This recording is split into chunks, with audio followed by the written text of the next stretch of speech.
Alright guys, let's go ahead and get started with the 2019 studio tour.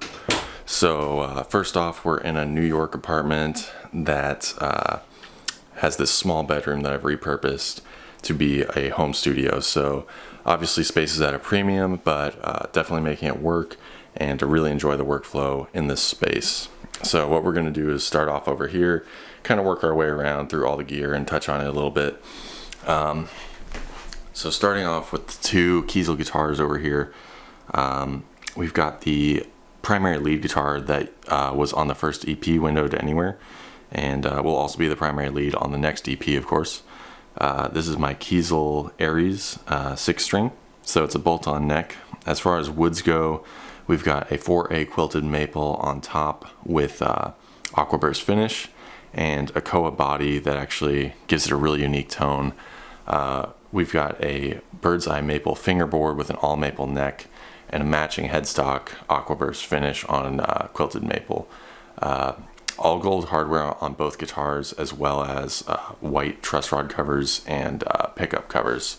So I think that really ties the look together, and obviously these guitars were designed to be kind of a set. So over on the left, we've got the DC7M. So this is a neck through 7-string multi-scale. Built it to be my primary rhythm guitar, and it does that job really well. Very full-bodied chords and excellent sustain, and sounds fantastic. So on the top wood, we've got a burled maple.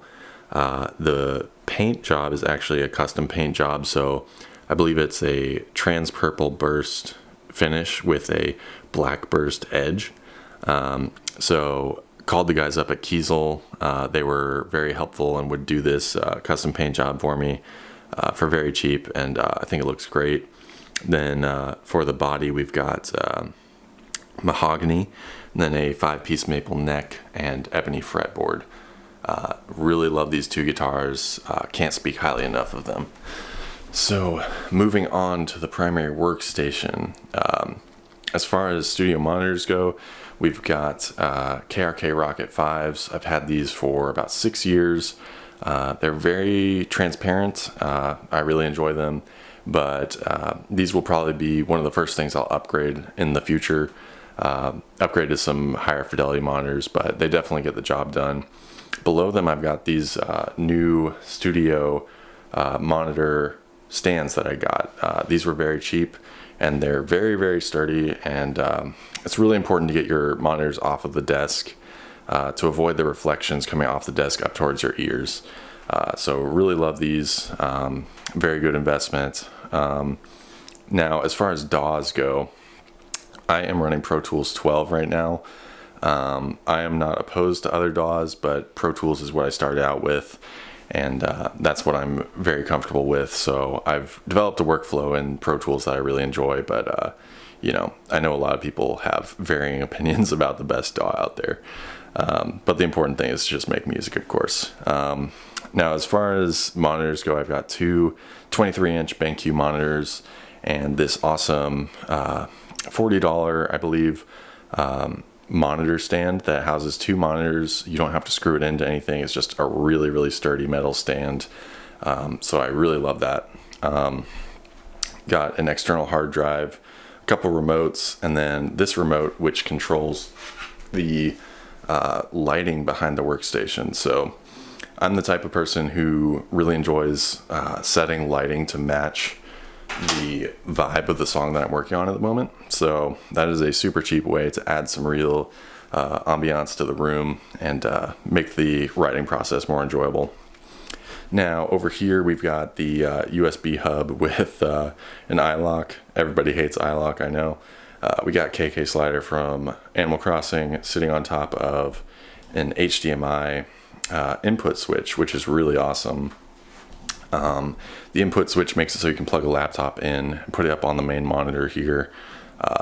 Or I've got this Nintendo Switch docking station on top of the computer that makes it so I can play Switch on there as well. So that's pretty awesome. Over here we've got a nice little container I got from Muji that I keep my extra guitar stuff in, or at least some of it.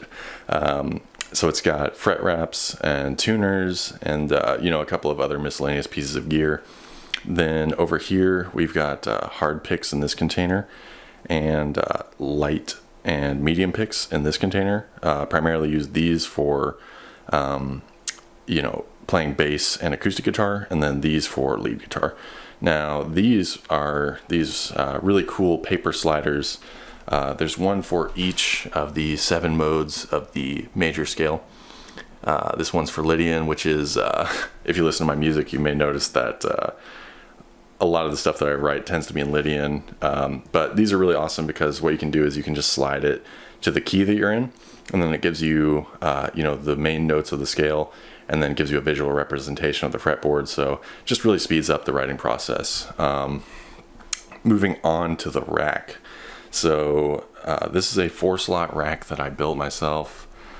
Pretty simple build here, nothing too impressive, but basically what I did is I just took some wood that I bought at Home Depot and then bought these 4-slot rack rails that are mounted inside of it so that I would have 4 rack slots because I don't need too much space on my rack.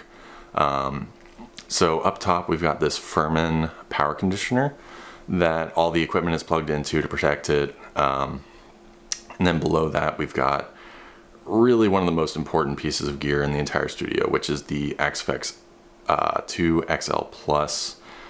This is responsible for all of my guitar tones, bass tones, and it also serves as my audio interface for the computer. So this is really one of the central units that creates the sound that I'm going for. Absolutely love this unit and cannot speak highly enough of it. Axe-Fx is a little bit pricey. They have come out with the Axe-Fx 3 that is actually more affordable than the Axe-Fx 2 was, shockingly. But really recommend going for that unit if you can afford it. It is definitely a game changer. So below that we've got the Behringer dual mic pre that I've got. It's got a tube in it, adds a really nice warm quality to everything you pass through it. Just makes everything sound a little bit better and a little less digital. So lately I'm mostly in the box working with the Axe-Fx, so I haven't used this too much, but definitely a good affordable mic pre. So then for the MIDI keyboard, we've got the Nectar Impact GX61. Pretty good keyboard, but my only complaint is that I feel like light to medium notes on this thing vary a little bit too much, so it's hard to do an expressive performance without tweaking things at least a little bit in the editor afterwards. So then as far as mouse and keyboard, just a simple Logitech wireless setup. I've also got these Pro Tools shortcut stickers on there. Some of them have fallen off on the gaming keys over here, but pretty good for learning the shortcuts and makes the keyboard look pretty cool. Then probably one of the other most important pieces of gear is this Mr. coffee mug warmer. Keeps your coffee nice and hot while you're mixing. Can't recommend that one enough. My music wouldn't be the same without it. Now, sliding the chair out here, for the computer, we've got a custom build that I did, Windows computer. It ended up being about $1,000, I think, and built it primarily for gaming and, of course, music production. Been doing most of my gaming on console lately, so primarily using the computer for mixing, of course, but definitely a solid computer and really fast workhorse. Below that, we've got this awesome MIDI commander by Mellow Audio. Now, this comes with a factory preset for Axe-Fx, so you can actually just swap through all of your presets on your Axe-Fx using this thing, and you can toggle through your banks and move around pretty freely. It's pretty awesome for jamming and a pretty cheap alternative to the Axe-Fx foot controllers. Then over here we've got a foot switch for guitar ergonomics, or a foot stand, and we've also got a sustain switch for keyboard. Now moving on to the guitar rack to the left of the workstation. It's a 5 guitar rack. Definitely helps save on space.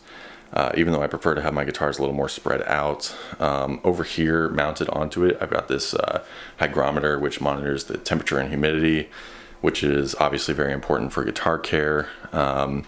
So definitely like to keep an eye on that. So here we've got my 114 CE Taylor acoustic.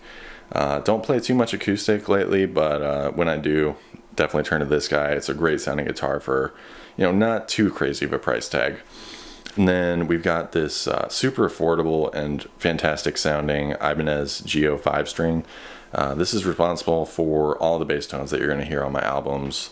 Honestly, I really love this bass. It sounds great. Now, next to that, we've got my Mexican-made blue Fender Strat. Now, this is the first guitar that I bought with my own money. So I've had it for over 10 years and still use it all the time. It was all over the first EP and will be on the second EP for sweetening guitars and stuff like that. Really love this guitar, and yeah, still use it all the time. Then we've got this Godin SD that my dad gave me.